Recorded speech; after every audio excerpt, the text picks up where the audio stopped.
Observe a abundância da natureza, da beleza ao seu redor. Quanto mais beleza você absorver, mais beleza você vai refletir. Quanto mais amor você absorver, mais amor terá para dar. O mundo precisa de cada vez mais amor, beleza, harmonia, compreensão. E você é a pessoa certa para distribuir tudo isso. Comece agora, comece já. Nós somos o canal 48.hf, a TV Sol de Indaiatuba, um canal de televisão aberto, digital e gratuito. E somos a única emissora autorizada a funcionar como geradora de Indaiatuba pelo Ministério das Comunicações do Governo Federal. Estamos também em todas as mídias sociais, no Facebook, Instagram, YouTube. O nosso endereço, TV Sol. Digitou TV Sol no seu tablet, seu computador, seu celular, poderá ver a nossa programação a qualquer hora do dia ou da noite, etc. Não dá para ver o nosso jornal às 7 da noite, poderá vê-lo depois do Jornal Nacional, depois do jogo, depois da novela, e saberá o que aconteceu em Indaiatuba, o que pode acontecer, os eventos de fim de semana, a previsão do tempo, etc. Estamos aqui para prestar serviço à comunidade. E também nos apresentamos através, especialmente a bancada do Papo Sol, do canal 8 da Operadora Claro. A Operadora Claro, que evidentemente é um canal a pago. E nesta oportunidade, a bancada do Papo Sol recebe o Marcos Garça, o Marcos Roberto Cardoso. Marcos Roberto Cardoso. Não tem meio rápido. O Marcos Roberto Cardoso, que é conhecido como Marcos Garça. Nós vamos saber quem é esse cara. Ô Garça, seja bem-vindo aqui à bancada do Papo Sol. Agradeço o convite. É bom até para a gente, a oportunidade para a gente falar um pouquinho, né? Um pouquinho do passado. Você anda meio escondido, mas acabamos descobrindo você, hein? Pois é verdade. A gente, lá atrás, a gente tinha muito mídia, muitas coisas, e isso aí incomodava um pouquinho, né? Então, aqui, pelo menos, a gente fica mais tranquilo, e às vezes a comodidade é melhor. Internacional, mas nós vamos saber um pouco da vida desse atleta que foi de futebol, que participou muito da área esportiva, que é o Marcos Garça, que foi goleiro aqui do Guarani, etc. Ô Marcos, você é natural de onde? Da capital? Sou da capital, sou de São Paulo, onde eu nasci em São Paulo em 1968. Faz tempo. E você, com essa sua exuberância, nós falamos em abundância aí, né? Você, 1,90 m?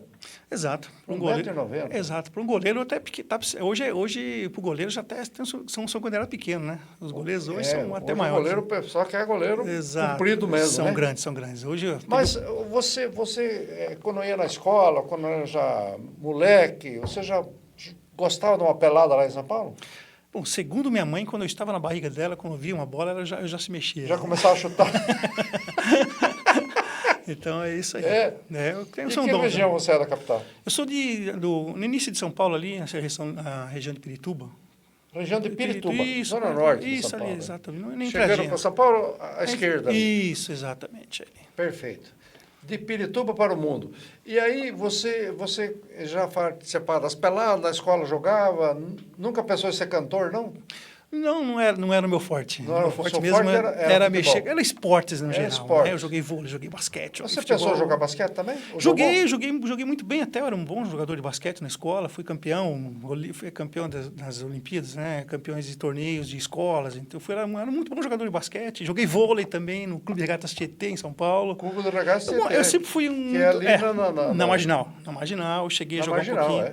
Mas depois a opção mesmo foi pelo futebol, que era o... Foi pelo futebol. Exatamente. E você começou a engatar para chegar num clube por onde? Eu comecei exatamente ali na Vila Anastácio, tinha um time chamado a Sociedade Esportiva Recreativa de Vila Anastácio, que é o Serva. E, inclusive, revelou vários jogadores. E tinha os campeonatos da Coordenadoria de São Paulo, onde a gente disputava com os clubes grandes, Palmeiras, São Paulo, Corinthians, eles participavam desse torneio. É uma espécie de Copa do Brasil que isso era um torneio assim bem típico de São Paulo, onde se dava oportunidade para não só para os clubes grandes, mas para os clubes das vilas, dos bairros. Prospectar futuros atletas. Isso, exatamente. E dali eu fui me destacando aos poucos e depois eu fui para o Palmeiras, fui convidado para o Palmeiras, na categoria de base, juvenil. Só que hoje é o contrário, né? Hoje você migra do interior para a capital. Para os grandes clubes. Só que antigamente era o contrário. Antigamente você tinha Palmeiras, São Paulo, Corinthians, eram muito ruins a categoria de base.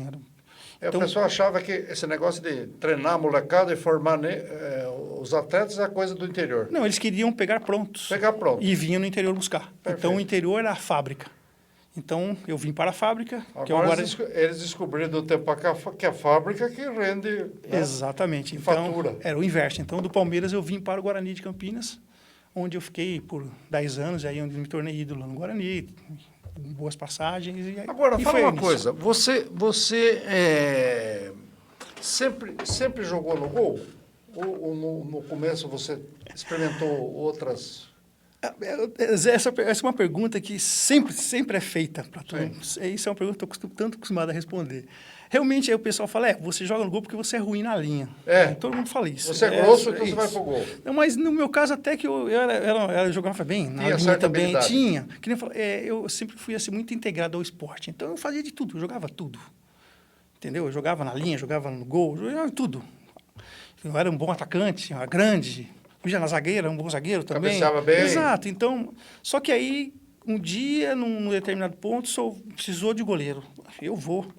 Eu fui no goleiro e aí, acabei me identificando. Você lembra bem quando foi isso? Isso eu tinha 14, 15 anos. Foi a época que eu fui pro Palmeiras. Você se destacou como goleiro? Sim, aí, pelo fato de ser grande, então isso facilitou bastante. Então, a versatilidade e outra... Me identifiquei com a posição, porque é uma posição diferente, diferente das demais. Até a roupa é diferente, onde você precisa ter um nível cultural também. Joga com a mão?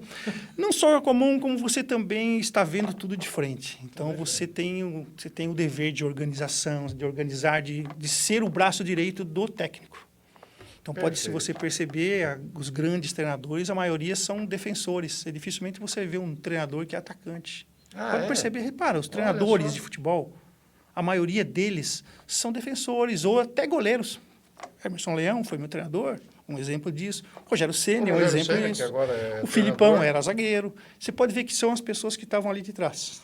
Então, não é a pessoa que organiza. Que presta atenção, mas quem está na frente recebe do jeito que vem e tenta buscar o gol e tal. É porque quem está atrás tem uma visão ampla de tudo que está acontecendo.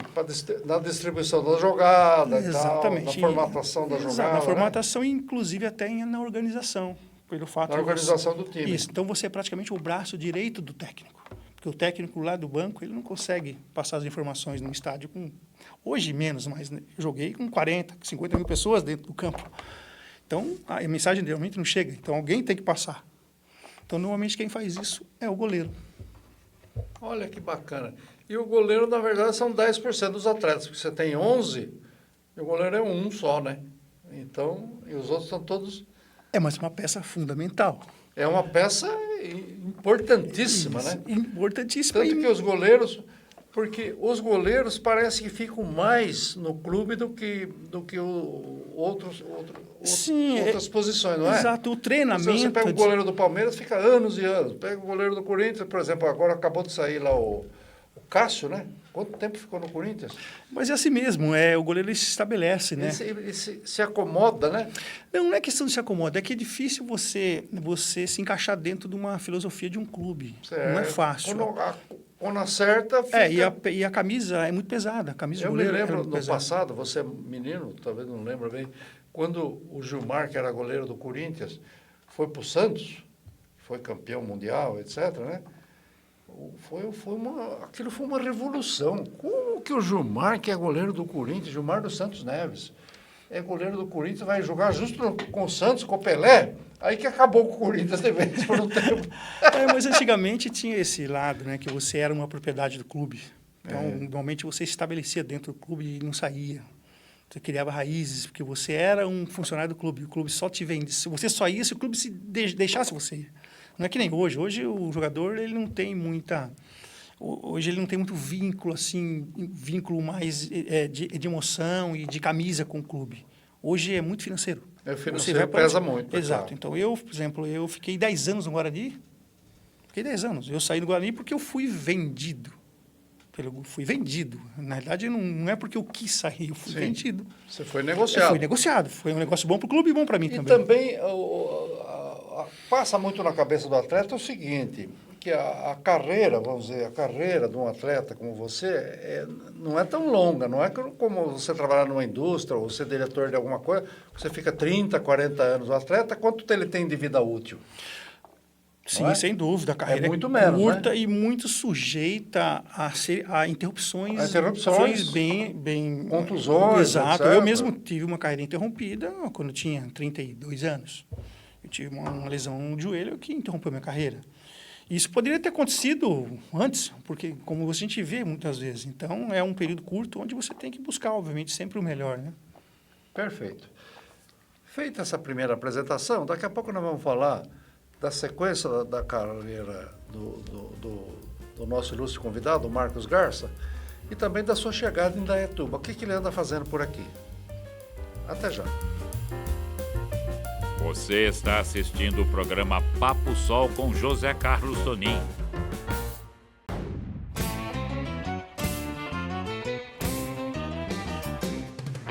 No Pesqueiro 3T, você encontra pratos deliciosos aliados a um ambiente muito agradável e descontraído.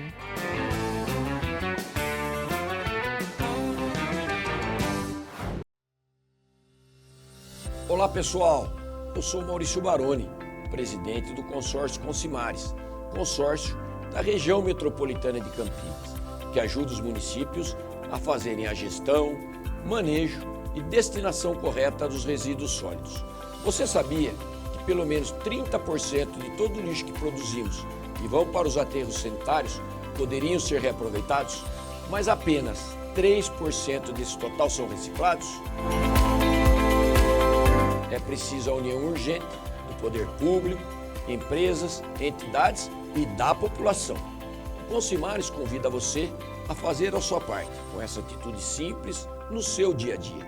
Comece a separar do lixo orgânico, garrafas plásticas, latinhas de alumínio, vidro, papel. Depois leve esses materiais a um ecoponto da sua cidade ou cooperativa de reciclagem. Com essa atitude simples, você garante a destinação correta dos resíduos, ajuda a proteger o meio ambiente, gerar emprego e renda para os catadores. Vem com a gente, faça parte dessa união inteligente no descarte de resíduos.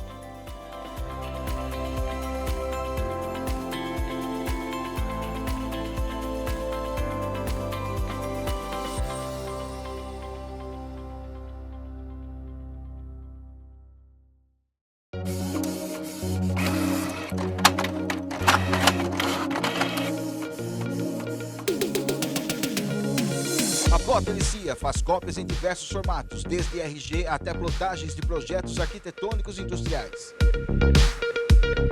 Digitalização e impressão de documentos em diversos formatos. Impressão e montagem de apostilas, montagem de crachá em PVC e muito mais.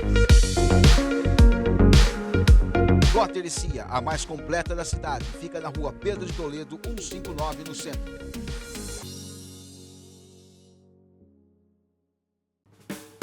Voltamos com o programa Papo Sol com José Carlos Tonin. Ô Marcos, fala uma coisa. Chegou no Guarani, veio para Campinas, fez o que no Guarani? Então, durante 10 anos eu integrei. 10 anos? 10 anos eu integrei a equipe do Guarani, desde a categoria de base, onde rapidamente eu fui para o profissional, onde eu fiz parte de elencos maravilhosos. Neto, João Paulo, Evair, Boiadeiro, próprio Zenon, depois Djalminha, depois Djalminha, depois Luizão. Então, todo esse período eu estive no Guarani, depois dali do Guarani. Careca não é do seu tempo? Não, Careca é um pouco anterior. O Zenon, ele é um pouquinho mais longevo, ele jogou um pouco mais em termos de tempo. Então, eu ainda tive a oportunidade de jogar com o Zenon, mas o Careca, a gente sempre está junto também, a gente joga na seleção de Masters. Eu estava jogando na seleção Até hoje? Até hoje nós participamos aí na seleção. Temos a seleção de Campinas e temos a seleção brasileira de Master, onde se integram os jogadores famosos, Éder, Paulo Isidoro, Serginho, Careca, Zenon, o pessoal do Corinthians, Viola, e a gente participa, faz eventos. Então, eu tenho participado de alguns eventos ainda nesse nível, a gente tem jogado. Mas 10 anos de Guarani, o que que você participou que ficou marcado para você? Bom, eu tive, como eu disse, eu participei de várias gerações, duas gerações, na década de 80 e a década de 90, que foram umas décadas do futebol, no auge do futebol. E lá no Guarani eu tive a felicidade de estar ainda muito garoto, na final de 88, onde nós perdemos para o Corinthians de 1-0, o Campeonato Paulista. Eu era um menino. Vocês foram vice-campeões? Eu estava no banco de reserva naquele jogo fatídico. Perdemos um título em casa. Depois, continuando minha trajetória, eu fui vice-campeão brasileiro da Série B. Aí já como goleiro titular, onde eu fui destaque do ano, ganhei várias premiações. Hoje, o torcedor do Guarani lembra muito disso, como eu, um dos principais jogadores, junto com o Birubiru, com o Edson. Nós somos aí os destaques do campeonato. Eu tenho muitas lembranças disso. Foi meu auge dentro do clube, em 1991. Isso foi em 91. Em 93, eu acabei envolvido numa negociação onde eu integrei a equipe do Mojimirim, o Carrossel Caipira. O Carrossel do Mojimirim, Isso, que também trouxe uns gigantes aí do futebol. Sim, hein? eu peguei o Carrossel Caipira, né? O Carrossel Caipira com o nosso saudoso Oswaldo Alvarez, o Vadão, que pediu minha contratação. Então ainda estava o Rivaldo, o Leto, o Valber. Rivaldo, Que dali Netos, umas feras. Esse era o finalzinho do Carrossel, eles já estavam saindo, que eles foram para o Corinthians, o Leto, foi o Valber e o Rivaldo foram para o Corinthians, depois foi o Leto também. Então eu peguei o finalzinho desse pessoal lá no Carrossel Caipira, eu também fiquei um bom período lá em Mojimirim. Como é que você explica esse fenômeno desse Mojimirim que fez o que fez, hein? Como é que você explica isso? Exatamente o que nós falamos no início. O Mojimirim se tornou um grande formador de atletas, onde seu Wilson de Barros era um presidente, e ele formou dentro da cidade, ele construiu tudo. O estádio, fez tudo, Fez né? tudo, estádio, sem treinamento, contratou o Oswaldo Alvarez, um excepcional preparador, um técnico excepcional, Walter Grasma, que era um preparador físico também excepcional, e ali eles construíram baseado no que o São Paulo tinha feito nas categorias de base, que o São Paulo era o único da capital que tinha. Então, eles pegaram o modelo do São Paulo, trouxeram para Mojimirim e construíram tudo. O Mojimirim era o único clube, além do São Paulo, que tinha um centro de fisiologia. Tem o CT. E um centro de fisiologia no futebol. Aquilo lá, eu estou falando disso de 93. Tem coisa de 25 anos, Exatamente. 30 anos. Então, o Mojimirim era uma estrutura fantástica. Isso comandada pelo seu Wilson de Barros. Esse Wilson de Barros revolucionou, hein? Revolucionou não só o Mojimirim, como a cidade de Mojimirim, porque a Barros Autopeças era a propulsora da cidade de Mojimirim, que empregava a cidade inteira. Então, ele era uma pessoa assim muito correta, uma pessoa muito séria, e tocava aquilo ali com punhos de aço. Então, o Mojimirim era uma estrutura que eu fui para lá justamente por causa disso. Perfeito. Pós-Guarani, você foi para onde? Exatamente. O Mojimirim. Depois do Mojimirim. Depois do Mojimirim, eu tive... Mas você teve um tempo no exterior? Eu tive uns entraves no Mojimirim, óbvio, discussão de contratos, as coisas todas que eram normais. Antigamente, você não tinha quem falava por você. Você que tinha que sentar na mesa do presidente e conversava. Não tinha empresário, não tinha exato. coisa nenhuma. Não tinha nada disso. Você não tinha um pai? Não, você sentava lá e resolvia sua vida. Entendeu? Né? Então, eu tive muitos entraves com o seu Wilson, por sinal, coisas incríveis e tal. E como é que era enfrentar o Wilson? Porque o Wilson era um cara, assim, meio arretado. Era difícil. Era complicado. Difícil. Eu tive muitos entraves com ele, mas eu sempre discuti com o seu Wilson num nível, até que depois viramos até amigos. Tivemos entraves, mas viramos amigos. Ele até falou, chegou um momento que ele falou, fica com seu passe, vai cuidar da sua vida, porque não dá pra gente discutir, porque a gente vai perder nosso tempo. Fica pra você. Então, a partir dali eu comecei a caminhar um pouquinho com minhas pernas, né? Aí eu fui para Bauru, joguei no Noroeste de Bauru, que era muito forte, interior. Nossa, o Noroeste fez história exato, também. O interior paulista era muito forte. Então eu fui no Noroeste de Bauru, joguei aqui em Jundiaí também, na época do Lausanne Paulista, que o Tony Cerezo veio jogar junto com a gente, o Edu Lima veio, fez um baita time também. Sempre aqui no interior de São Paulo, que era o forte do futebol. Depois eu resolvi me aventurar um pouquinho, fui lá para o Nordeste, joguei no Santa Cruz um pouquinho. Depois no Nordeste eu fui lá para o Pará, comecei a andar um pouquinho, conhecer um pouquinho mais do que era futebol fora disso. Quando eu me lesionei, lá no Pará, foi uma lesão, de certa forma, até grave. Eu fui aconselhado pelo Nivaldo Baldi, que é um dos melhores fisioterapeutas do Brasil, se não for do mundo, que é de Campinas. Ele me aconselhou pare para você não ter problemas futuros. Certo. Então, eu acreditei nele, fiz isso. E aí, na sequência, eu tive o convite para trabalhar no Japão, como técnico e auxiliar técnico e treinador de goleiro, fazer um trabalho assim bem amplo, não só como um técnico, mas enfim, tudo. Eu era um coordenador numa equipe japonesa. Ah, é? Então eu fiquei no Japão 2 anos no Japão trabalhando com futebol no Japão. Em que cidade você ficou lá? Eu fiquei numa cidade chamada Tosu, próxima a Fukuoka, bem na parte de baixo, onde Na era parte do sul do Japão. Isso, sul do Japão, onde era menos frio. Menos não tinha frio muita um pouco. neve. Menos frio um pouco, né? Menos frio, não tinha terremoto, não tinha neve, não tinha vulcão e não tinha nada disso. Então era mais tranquilo. E você ficou quanto tempo no Japão? Fiquei 2 anos no 2 Japão. anos. 2 anos no Japão. Depois eu retornei ao Brasil, onde eu conheci no Japão o Luiz dos Reis, que foi treinador aqui do Primavera. Quando Sei. eu voltei do Japão, ele me convidou, olha, vem me ajudar aqui, eu estou aqui em Indaiatuba, no Primavera. Aí eu vim para cá. Junto com ele, nós fizemos uma campanha muito boa aqui no Primavera. Foi aquele um ano que nós subimos da série da B para a 3. Foi uma festa maravilhosa aqui na cidade, teve caminhão de bombeiro. Foi uma festa muito bonita aqui na cidade. Perfeito. Eu acabei gostando muito daqui, acabei me radicando aqui, depois tive algumas propostas de umas outras coisas. Eu acabei até deixando para o futebol de lado, que era uma coisa que estava me cansando um pouco, e acabei me radicando aqui em Indaiatuba, que é uma cidade maravilhosa. Estou aqui há quase 20 anos. Quase 20 anos. Quase 20 anos que eu estou aqui. E depois você começou a trabalhar com o que aqui? Eu trabalhei na área imobiliária, na área de alojamentos. Comecei a trabalhar aqui. O negócio eu gostei, achei legal e eu queria desvincular um pouquinho do futebol. Porque era uma coisa que me cansava um pouco. E você está desde o começo no mesmo lugar? Mesmo lugar, desde o começo. Na Domínio? Isso, eu trabalho na Domínio. E você foi convidado por quem para ir no Domínio? O Júlio. Pelo Júlio? Júlio Generoso. Júlio trabalhava com futebol, né? As meninas dele jogavam futebol. Sim. Ele sempre gostou de futebol e a gente fez uma Um amizade. abraço ao nosso amigo Júlio Generoso. Olha, então. você revelou um craque aí também dos imóveis. Exato. Dos Aí imóveis. a gente teve uma publicidade muito boa, ele é uma pessoa muito séria também. Ele é muito sério, eu muito também, correto. e a gente é muito sério, então a gente acabou se dando muito bem. Júlio foi sempre muito revolucionário, inclusive. Na época, eu estava até comentando aqui com o Marcos Garça, quando o Júlio veio aqui, quis abrir farmácia 24 horas, todo mundo achava que isso é fim de mundo. Imagine, farmácia 24 horas. Os antigos da farmácia que faziam plantão se revoltaram e tal. Mas o Júlio sempre... É um e hoje visionário, virou né? uma referência de seriedade, de competência na área imobiliária, que tem outros parceiros, como Sim. o Luiz Carlos da Bahia, o Vânia, o Isso, Weber. exatamente. Um pessoalzinho. Uma pessoal sério, justamente.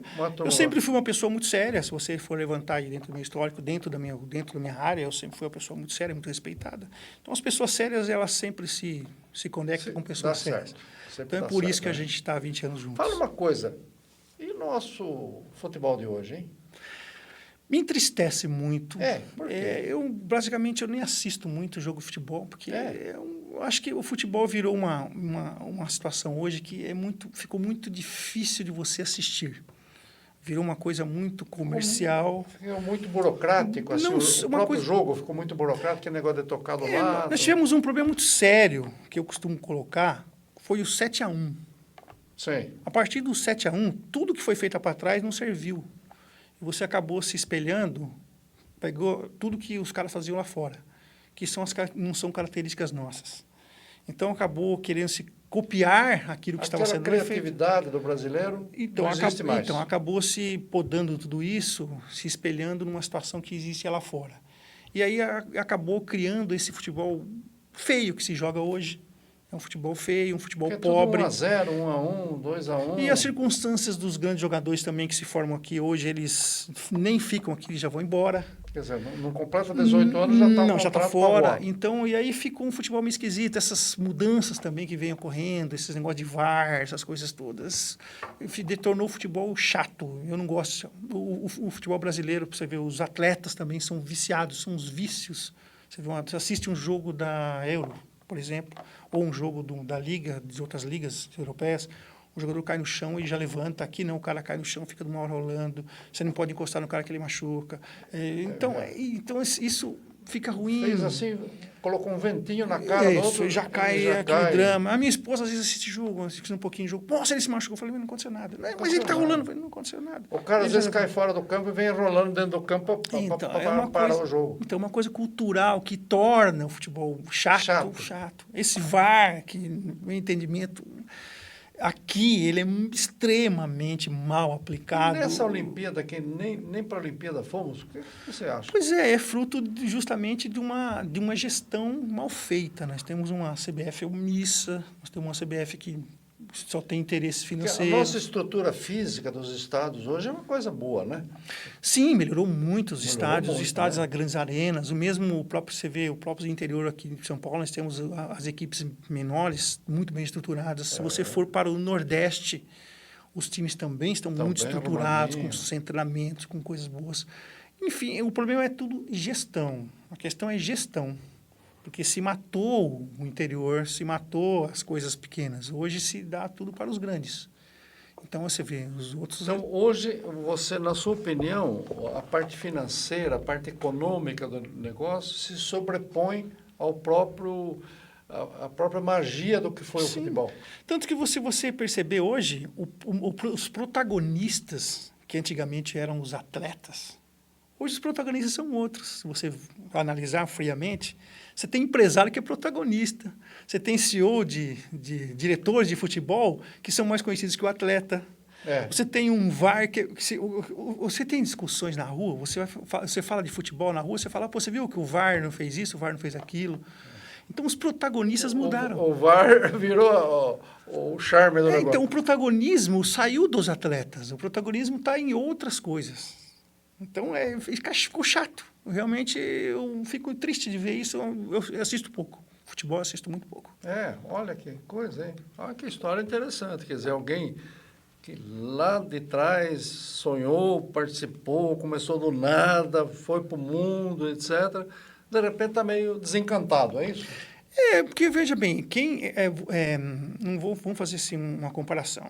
Eu estive dentro de um sistema, eu vivenciei. Alguém que conhece, Exato, claro. eu vivenciei aquilo, eu sei como aquilo funciona. Eu sei os meandros, eu sei os detalhes, eu sei tudo como funciona aquilo ali.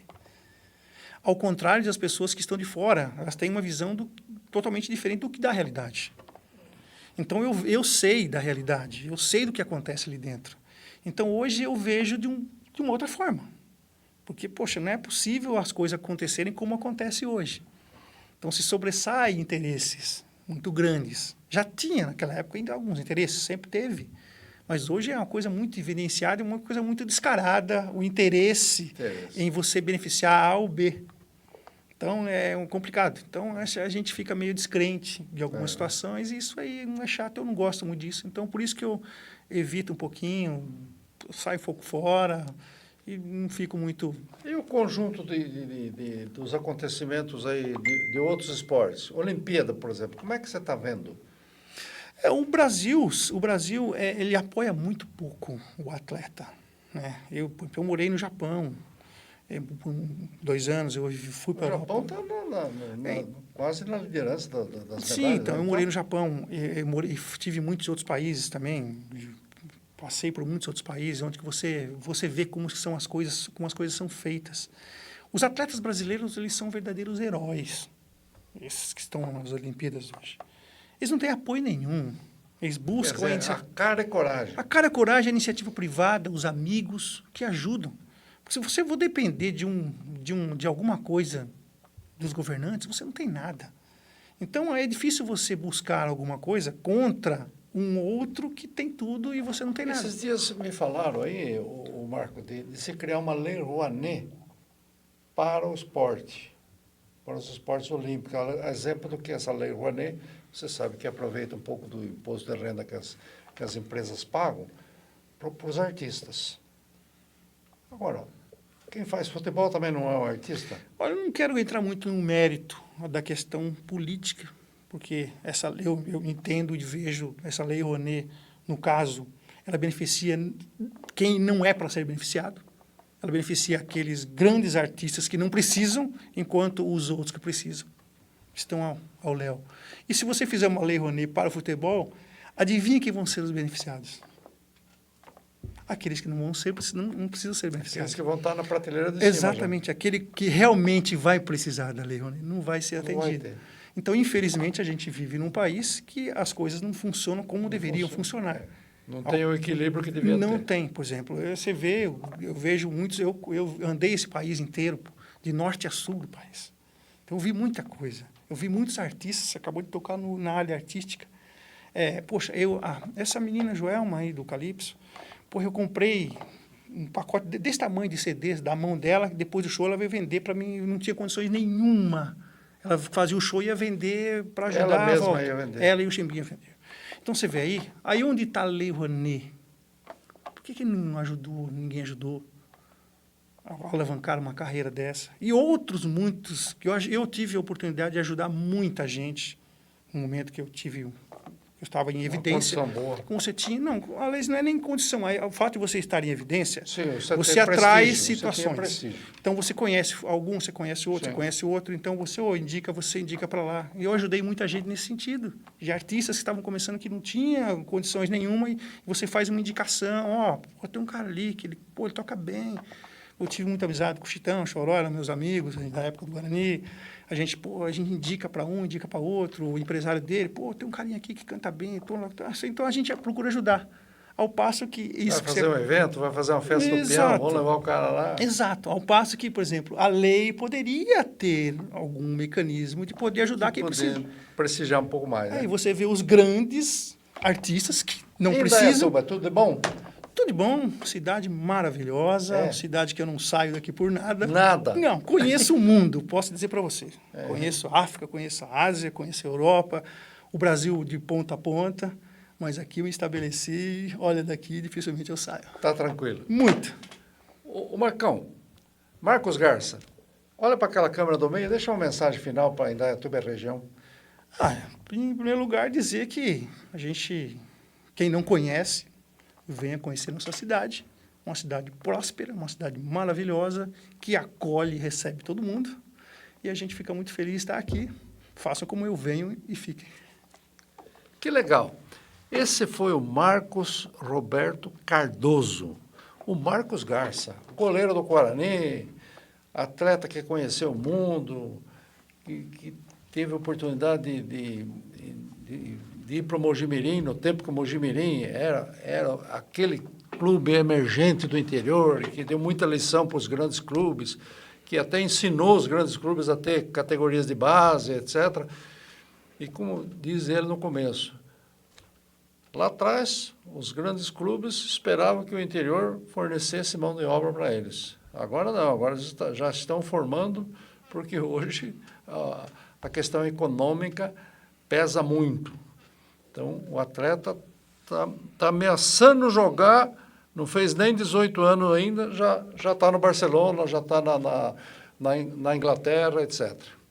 Que o futebol mudou muito, segundo ele, está muito burocrático, está muito enrolado, muito chato, exatamente por questão de VAR, questão do econômico prevalecer acima até da arte. Esse foi o Marcos Garça. Atleta respeitado, sério, que trabalha numa boa empresa de empreendimentos imobiliários aqui em Indaiatuba, a Domínio, e que expôs de maneira fria e crua e nua as nuances do nosso futebol. Esperamos que pessoas como ele possam, com o tempo, influenciar um pouco a fazer com que o nosso futebol volte a ser aquele futebol da arte, da criatividade, das coisas bacanas que já foram no passado. Ô Marco, obrigado por sua presença aqui na bancada do Papo Sol. Obrigado. Eu que agradeço a oportunidade, estão sempre às ordens. Muito obrigado.